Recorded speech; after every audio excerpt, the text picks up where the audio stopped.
नमस्कार, मैं हूं अमन यतन वर्मा और इस समय आप मुझे देख रहे हैं ऑन एक्सपोज इंडिया। नमस्कार, मैं राष्ट्रीय सिंह और आप देख रहे हैं एक्सपोज इंडिया। तो चलिए आज की बुलेटिन की शुरुआत करते हैं। देश भर में कोरोना वायरस की तीसरी लहर के संकट के बीच अंतर्राष्ट्रीय योग दिवस मनाया गया। इस साल योग दिवस पर थीम योग फॉर वेलनेस रही। इस मौके पर प्रधानमंत्री मोदी ने देश को संबोधित भी किया।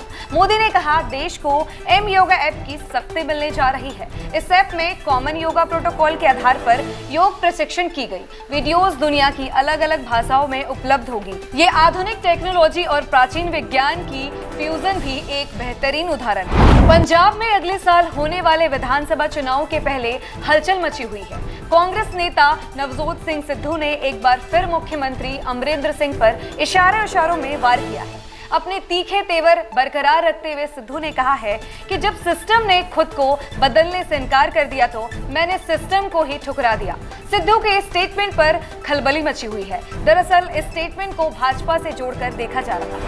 पश्चिम बंगाल में रेलवे विभाग से जुड़े एक हैरान करने वाला मामला सामने आया है। करीब 11 साल पहले हुए रेल हादसे में परिजनों ने जिस शख्स को मृत घोषित कर मुआवजा और नौकरी ले ली, वो शख्स अब जिंदा निकल आया।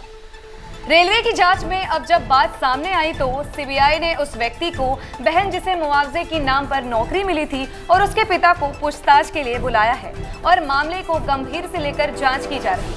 पूरे भारत में वैक्सीनेशन के महाअभियान का आगाज हो चुका है। देश के सबसे आबादी वाले राज्य उत्तर प्रदेश में भी इसकी शुरुआत हो गई है। मुख्यमंत्री योगी आदित्यनाथ ने बताया कि सरकार के प्रतिदिन 6 लाख लोगों को टीका लगाने का लक्ष्य रखा है। 31 अगस्त तक 10 करोड़ वैक्सीनेशन की डोज दिए जाने का लक्ष्य निर्धारित किया है। ये सभी बातें योगी आदित्यनाथ ने योग दिवस पर बोलते हुए कही। केंद्र के तीनों कृषि कानून का विरोध कर रहे किसान नेता राकेश टिकैत ने सरकार पर निशाना साधा है और कहा है कि सभी किसान भाई अपने ट्रैक्टर लेकर तैयार रहें। आंदोलन तेज करना होगा क्योंकि सरकार ऐसे नहीं मानेगी। इसका इलाज करना होगा। टिकैत ने कहा कि जमीन बचाने के लिए आंदोलन तेज करना होगा।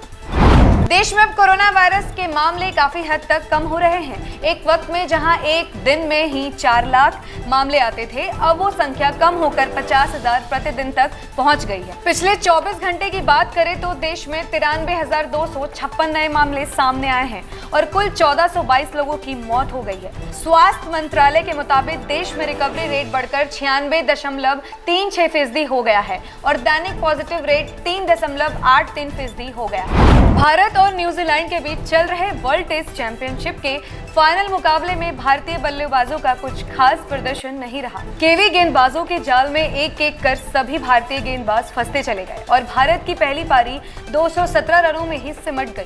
अब टीम को मैच में वापस लाने की जिम्मेदारी भारतीय गेंदबाजों पर है। हालांकि न्यूजीलैंड की शुरुआत काफी अच्छी रही और 100 रन के आंकड़ों तक पहुंचने के लिए महज 2 ही विकेट गंवाए गए। हालांकि चौथे दिन का खेल बारिश के चलते प्रभावित हुआ। फिलहाल इस बुलेटिन में इतना ही। देश दुनिया की तमाम बड़ी खबरों से जुड़े रहने के लिए देखते रहिए एक्सपोज इंडिया।